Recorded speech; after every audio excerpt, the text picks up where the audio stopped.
हाय दोस्तों, कैसे हैं आप सब। तो दोस्तों, आप आज की वीडियो का थंबनेल देख के थोड़ा हैरान हो गए होंगे कि भैया क्या बात करने वाला है, कि सच में क्या रॉयल एनफील्ड की सेल डाउन चल रही है। तो हाँ दोस्तों, बहुत निराशाजनक बात है कि रॉयल एनफील्ड की सेल डाउन चल रही है। अगर आप डाटा चेक करेंगे तो फरवरी 2021 और फरवरी 2022 की अगर मैं बात करूं तो सेल्स में काफ़ी ज़्यादा डाउनफॉल आया है। आप क्लासिक की देखिए, 36,000 के करीब बिकी थी और अब सिर्फ 30,000 बिकी, यानी 6,000 नहीं बिकी, मतलब 6,000 कम बिकी है बेसिकली। मेट्योर की बात करूं तो मेट्योर 8,624 बिकी थी और अब सिर्फ 6,750 बिकी हैं। तो मतलब सेल्स में काफ़ी इफेक्ट पड़ रहा है। और वहीं पे बुलेट की सेल्स भी कुछ ऐसी ही है, मतलब पहले 11 बिकी थी, अब 6,500 कह सकते हैं कि 6,500 के करीब बिकी हैं। तो मतलब एक तरह से सेल्स डाउन है। तो सेल्स डाउन की वजह क्या है, मैंने काफ़ी ज़्यादा सर्च करने की कोशिश करी कि भैया सेल्स डाउन क्यों है। तो मेरे पास कुछ वजहें आई हैं और वो वजह जान के शायद आप भी हैरान हो जाओ, क्योंकि आपको नहीं पता हो, शायद कह सकता हूँ, पक्के तौर पर नहीं कहता।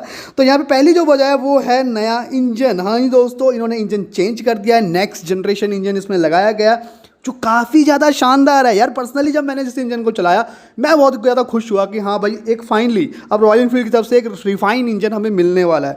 काफ़ी ज़्यादा रिफाइन है, मतलब इसके प्रोज में सबसे बड़ी बात तो यही है कि काफ़ी ज़्यादा रिफाइन इंजन है, कोई प्रॉब्लम इसमें आती नहीं है, बड़ा मज़ा आता है इसको चलाने में।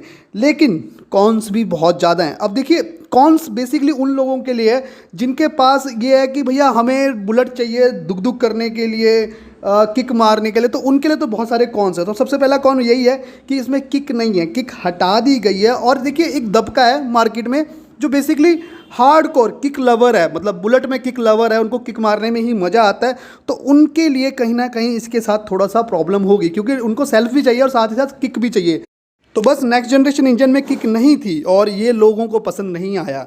तो ये भी एक रीज़न है। और इंजन में ही एक और रीज़न की मैं बात करूं तो वो है पटाखे। अब होली ही निकली है अभी थोड़ी दिनों पहले, तो आपको पता है कि भैया लोगों ने बुलेट में कितने ही पटाखे फोड़े होंगे, लेकिन नए इंजन में आप पटाखे नहीं फोड़ सकते। अब बेसिकली मैं तो इस चीज़ को प्रेफर नहीं करता, मैं खुद अपनी बुलेट से कभी पटाखे नहीं फोड़ता, लेकिन ज़्यादातर लोग पसंद करते हैं। अब जो लोग पसंद करते हैं तो वो करते हैं, तो उनको पटाखे फोड़ने हैं।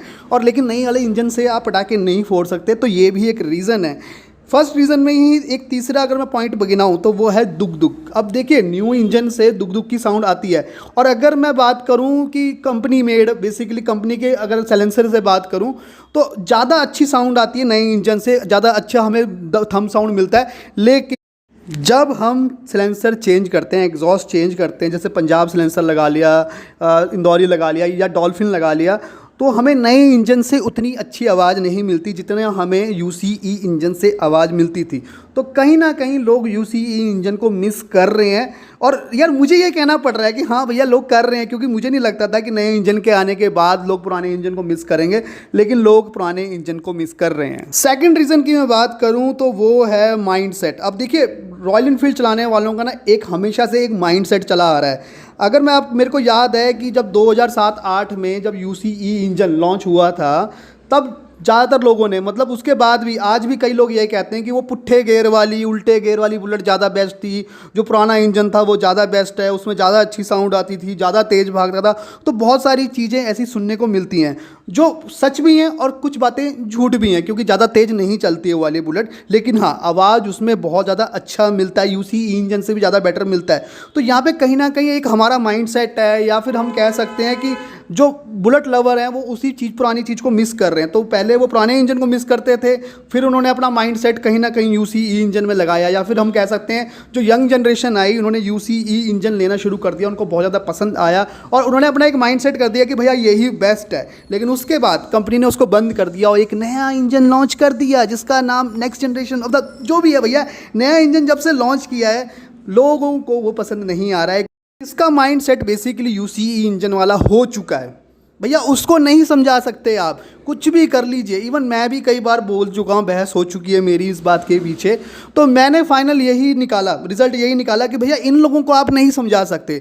तो हाँ दोस्तों, उन लोगों को आप नहीं समझा सकते जो सेट हो चुके हैं कि भैया वही इंजन बेस्ट है, तो उन लोगों को आप समझा नहीं सकते। तो बेस्ट यही है कि आप यूसीई इंजन पे भी काम करते रहो और उन लोगों को यूसीई इंजन भी पकड़ाते रहो। यानी वो मार्केट को भी क्यों छोड़ रहे हो भैया, वो मार्केट भी आपकी बहुत बेस्ट है, उसको मत छोड़ो। थर्ड रीज़न है कंपटीशन। हाँ जी दोस्तों, मार्केट में कंपटीशन बहुत ज़्यादा बढ़ गया। एक टाइम ये था कि अगर आपको रेट्रो क्लासिक कोई बाइक लेनी है तो रॉयल एनफील्ड के अलावा आपके पास कोई ऑप्शन नहीं होता था, नहीं था, बिल्कुल भी कोई ऑप्शन नहीं था। लेकिन अब CB350 है, जावा है, BSA है, यजदी है और इम्पीरियल 400 भी है। तो इतना ज़्यादा ऑप्शंस आ चुके हैं मार्केट में। देखिए ज़्यादातर लोग ना अभी भी रॉयल एनफील्ड लेते हैं, यानी 90% जो लोग लेने वाले हैं वो रॉयल एनफील्ड ही लेंगे। लेकिन 10% को नज़रअंदाज मत करो। 10% जो कस्टमर है वो राइट नाउ CB350, जावा, BSA, यजदी, इम्पीरियल में मुड़ चुका है और वो बाइकें ले रहा है। तो दैट्स वाई इनकी जो सेल है वो थोड़ा सा कम आ रही है। एक तीसरा रीज़न है। फोर्थ रीज़न की मैं बात करूं तो वो सबके लिए नहीं है, वो कईयों के लिए है और कईयों के लिए नहीं भी है। और वैसे भी हाथी लेने के बाद पेट्रोल की क्या चिंता करनी। तो हाँ जी दोस्तों, वो है पेट्रोल प्राइस। अब देखिए मेरी सिटी में 95 चल रहा है और राजस्थान में 115 के करीब चल रहा है। तो भैया लेफ्ट वालों ने ज़्यादा ही पेट्रोल के रेट बढ़ा रखे, हम तो राइट विंग को कहते रहते थे। लेकिन हाँ भैया, रेट बहुत ज़्यादा हाई है इंडिया में पेट्रोल के पहले के मुकाबले, और श्रीलंका में तो आग ही लग चुकी है, यानी प्राइस बहुत ही ज़्यादा हाई है। और आपको पता है भैया बुलेट की जो माइलेज है वो 25 से 40 तक है। 40 तो बहुत मुश्किल है भैया। आप अगर रूरल एरिया में चला रहे हो, थोड़ा बहुत चला रहे हो, तो हार्डली आप 30-35 की ही माइलेज खींच पाते हो। लेकिन अगर आप डेली रूटीन में हाईवे वगैरह में चलाते हो, ठीक ढंग से चलाते हो, तो 40 की माइलेज तब जाके आपको मिलती है। तो ओवरऑल देखा जाए माइलेज कम है, पेट्रोल के प्राइस ज़्यादा है, तो ये भी एक रीज़न है। लेकिन बहुत ज़्यादा लोगों के लिए ये रीज़न नहीं है। फिफ्थ रीज़न की बात करूं तो वो खुद रॉयल इनफील्ड है। हाँ जी दोस्तों, आप जान के हैरान होंगे कि रॉयल इनफील्ड की वजह से ही रॉयल इनफील्ड की सेल डाउन चल रही है। अब वो क्यों है? बेसिकली हंटर 350 आने वाली है और उसके अलावा इंटरसेप्टर 350 हो गया, और भी कई बाइकें आ रही हैं, मतलब 650 भी आ रही है।